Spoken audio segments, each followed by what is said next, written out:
I want to talk to you people for just a minute. Not as Tom the newsman. We've been together for 40 years, you and I. It's time to take precautions. It's time to protect yourself. This is not going to be like anything that we've ever seen before. Think of Katrina. Think of what Hugo did. Think of Baton Rouge. We're in for a terrible, terrible experience. And just from me to you, I want to read this statement to you that we got from NOAA just a little while ago. It says, attached is our noon Eastern Daylight Time briefing on Major Hurricane Matthew. These are the main points. Catastrophic damage is anticipated for coastal areas. Catastrophic damage. Major Hurricane Matthew is still expected to move dangerously close to Florida First Coast and Southeast Georgia coast Friday through Friday night into Saturday, with catastrophic impacts expected along and near the coast. A major hurricane has not impacted this area in 118 years. Don't forget about Dora. Since October 2nd, 1898, there is no local living memory of the potential of this event. Its direct landfall occurs. If a direct landfall occurs, this will be unlike any hurricane in modern era. We have news crews all over our area to bring you the most accurate, up-to-date information about Matthew. We will get to everyone in just a matter of minutes, but first, we begin our coverage with the Weather Authority's Chief Meteorologist, John Gahn. Tom, tough night ahead for folks down south. They'll be the first to be impacted by Matthew. This is above my ankles already. Take a look. In the last hour and a half, we were there in the parking lot of the fort about an hour and a half ago. I'm not sure how well you can see. There's a cone that you can see maybe 6 or 7 inches of the top of it, and that's it. Anybody who's been down to this area in downtown St. Augustine knows where that white lion sign is and how far away from the roadway it is. You can't even see the bottom of it right now. The legs of that sign are covered with water. The entire bayfront of St. Augustine is now underwater. I want to show you this church steeple has fallen off of the top of the church. As you can see, I've been trying to look and see what it's hanging on by. I can't tell, but it does not look good. I can tell you that luckily right across the street over here behind me is a fire station. This is Fire Station 12, again off Atlantic near Linden. I just talked to some of the firefighters inside, asked them what is going to be done about this. They said right now it will stay. They said they are keeping an eye on it, but they said all they can do at this point is wait for it to fall. If you take one thing away from this interview, if you see a down power line, do not go near it. Assume it is energized. Call 911. We're looking at a tanker truck that is stuck in high water. This is in the Ortega area. And then if you look to the right-hand corner there, we're looking at the Everbank Cam, and it was just blowing in the wind there, is covered with rain. This is a saturated stadium, that's for sure. We are in Marsh Lakes, which is a neighborhood right before you hit the bridge going to Amelia Island. And I just want to show you, this is someone's backyard. Pretty much, it is a lake now. We have some pictures from Jacksonville Beach where the water just keeps rising. We've been watching the flooding there, and it's only getting worse as the worst of the storm is upon us. There you can see where the berm has been breached. This is an aerial picture, obviously, and look at the flooding in the streets. This is what we've been warned about, and this is what John Gahn has told us was going to happen. It just looks like Mother Nature is just trying to let the ocean take back Jacksonville Beach. That's just what it looks like. I believe we also have some video from Palm Coast or Volcano Beach. Which one do we have? Palm Coast, excuse me. Okay, Palm Coast. Waves crashing ashore. Oh, look at that. This is under one of the homes in Palm Coast, yeah. They're obviously up in stilts. Oh, wow. Can you imagine? This is the place you go and you bring your family to spend your summers, your springs, spring breaks. The tree on the car completely damaged, so a blessing that these people were not home and that it did not go onto the house. And you can see how strong these winds are out here. And again, these have picked up very, very heavily within the last 10 minutes or so. Is exactly right, Tom. And flooding is still the main concern and the main issue along with these high winds here in St. Augustine right now. And as you mentioned, we are at the corner at the intersection, that is, of Ponce de Leon and King right now, and I want to show you just how badly flooded this intersection is. Just when you start to go down King, this is right in front of the ABC store, and you can see that water is almost up to the raised parking lot in front of the ABC store. And over here, I don't know if my photographer Matt can see it from where he is right now, but there is a silver Chevy Malibu flooded out right now, parked next to the Cornell Law Firm. That is just one example of the cars we have seen flooded out here throughout St. Augustine today as the hurricane has moved through. And you can see just how bad the flooding is here. And we have seen so much of that. We've also seen debris in the roads. We've also seen trees down, from palm trees to pine trees to oak trees, all over the city. And that is something they're going to be dealing with in the days and weeks to come as they try to clean things up here. Now look at this. This is flooding from Jacksonville Beach. This is video sent to us by a viewer. This different is along angle. 8th and 9th Street South and 1st Street. And then somebody oh my goodness. taking a picture from their car window, and you know, this is not going to go away in an hour. No, it's not. But we appreciate the video. We're a little worried that you may have put yourself at risk there, or your car at risk, by going into the floodwaters. And let me show you out here. Let me show you the Jacksonville Beach Pier. Now, obviously, it's just the pier, it's just property, but it shows the extent of the damage. Look at that. The pier is being ripped away as we speak. The pier being ripped away as we speak. The end of it is gone. A lot of the structures are gone.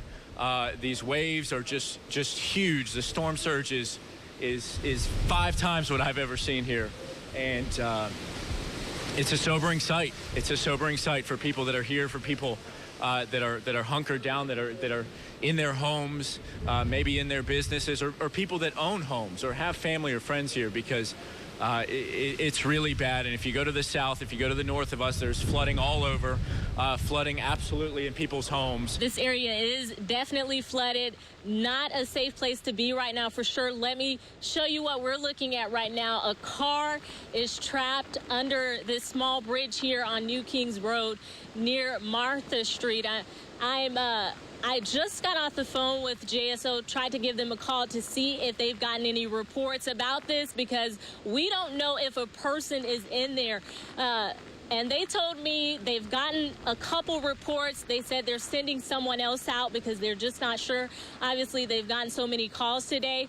And we witnessed actually a couple people try to go through here. They tried to go through this water. When the water is standing this high, you do not want to take that chance. You do not want to go through there. It's just very dangerous. Let me show you what's been happening downtown. I left the Emergency Operations Center, and we're down by the landing. In fact, look at this gazebo area out here. I'm just going to walk you down here. This shows you the surge and what's happening with the St. Johns River.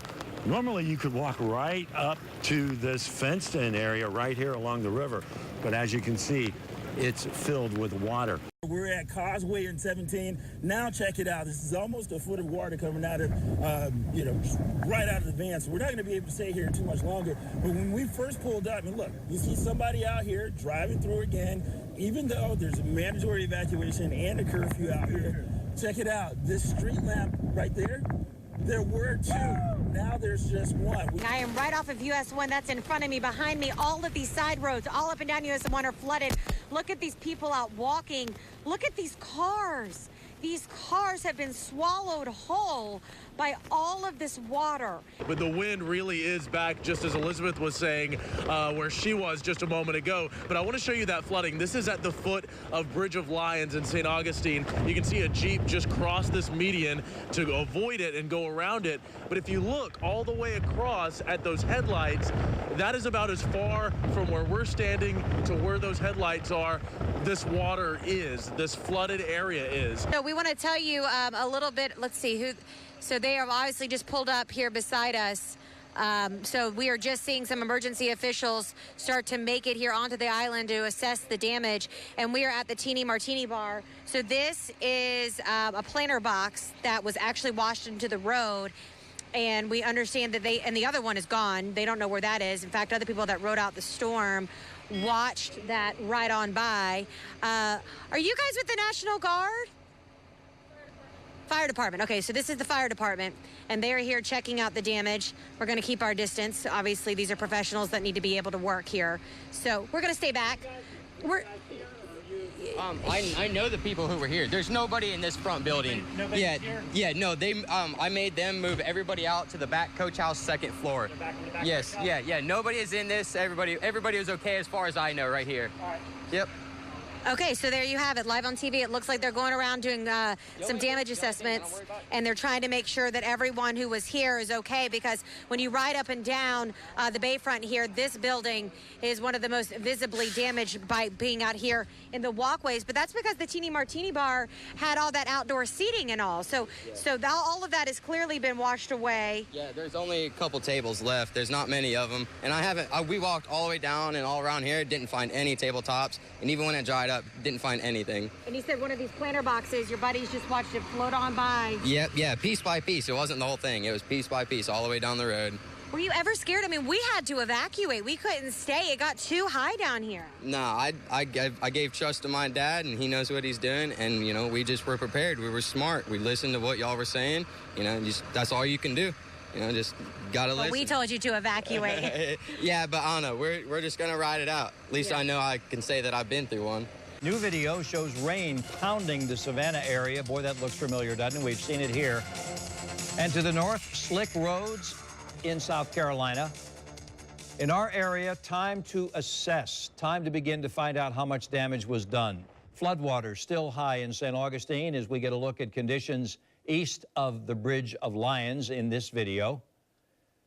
Hurricane Matthew is now blamed for 4 deaths here in Florida. 2 were women killed by toppling trees. 2 others were medical emergencies in which first responders were unable to get there in time. One of the women killed was checking her animals when she was struck by a tree. Another was killed by a falling tree in Putnam County, and she was riding out the storm in a camper in Crescent City. Her identity has not been released. And we just received this new information from the governor's office. As of tonight, more than 180 shelters are open throughout Florida, housing nearly 24,000 people. More than 1.1 million customers are without electricity in the state. JEA says power may not be restored to everyone in our area until at least Sunday at noon. And what have you been seeing? It's for the residents of the sanctuary. There's somebody just set one up while we were gone. And what have you been seeing? I know you sent me some pictures, and I do believe we have copies of those pictures. We're going to go ahead and put those up for you right now. Describe to me some of these pictures that we were looking at, that you sent us. Well, some of the pictures are somebody posted on Instagram, a couple walking in the sanctuary right in the entrance. Someone posted a picture of someone's house from their second floor window, and I guess until we saw all that, all of the people on the group, we didn't realize what could really have happened, and actually did see that it did indeed happen, that there's flooding. And I'm going to guess that this is flooding not only from the ocean, but also from the intracoastal. This could be a combination of both, correct? Oh, correct. We're an intercoastal community, so there's some houses that are on the intercoastal, and then we're kind of down on the end of Osceola, and if any water came from up there, it could run down, but probably the intercoastal, I would imagine. So I'm looking at the pictures on my phone right now as well, the pictures that you sent. I see one is taken from what looks like a 2-story building or a 2-story home, and it's looking down on a single level home. Is that what we're looking at? Yes. And do you know where that's at? Where is that home? Because that is some severe flooding right there. I mean, it looks like it's coming at least all the way up to a good portion of the garage and the windows. Yeah, that's where same area close to where those people were walking. And when someone they had posted that Sanctuary Boulevard looked like a lake, that it was so deep as it was running, I'm downtown St. Mary's, and this is where that iconic Siegel's seafood restaurant is.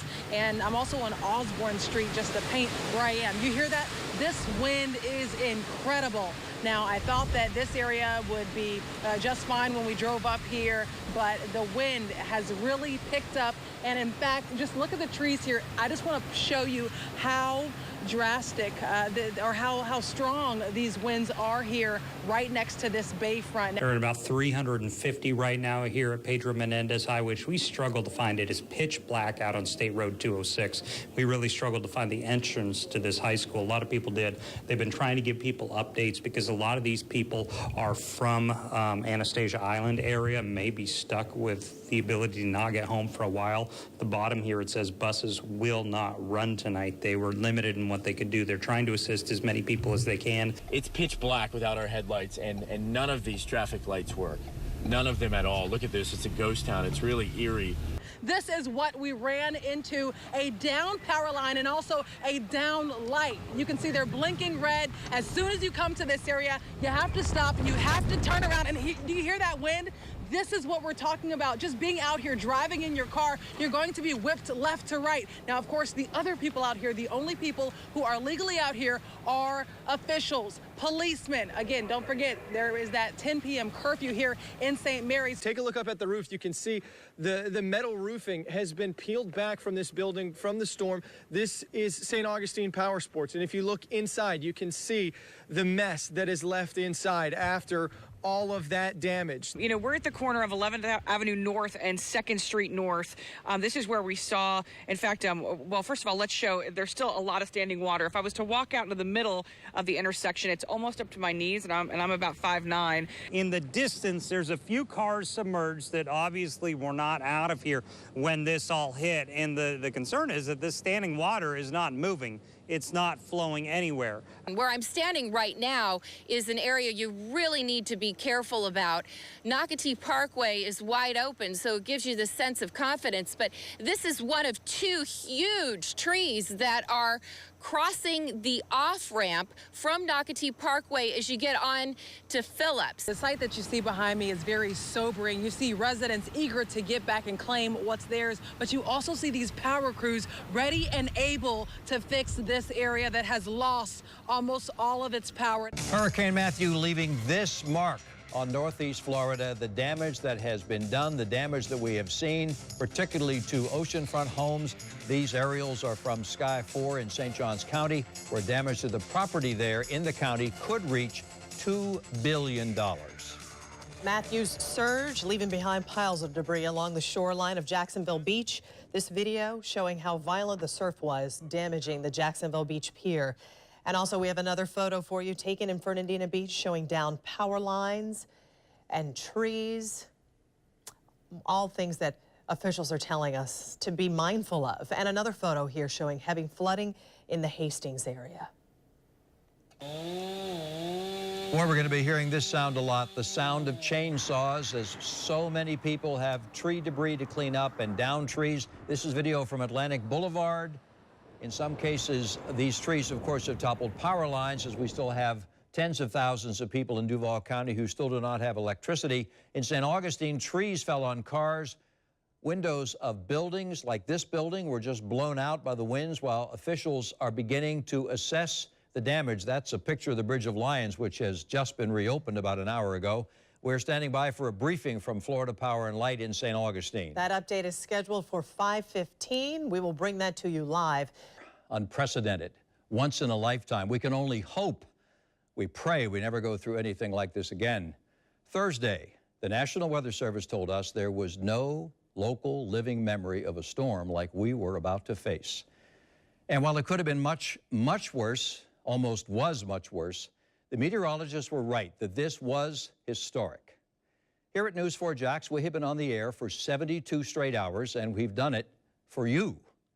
Our reporters and photographers put themselves out in the elements because our #1 priority is, and always has been, to give you the information you need to keep yourself, your family, and your friends safe. Right now, for our team here, it is time for us to take a short break. And it's my guess you might need one too. We have more news for you tonight at 10 o'clock with all the latest information. But until then, on behalf of the 200 people here at Channel 4 who have been with you through Hurricane Matthew, I'm Tom Wills. God bless you and have a nice evening.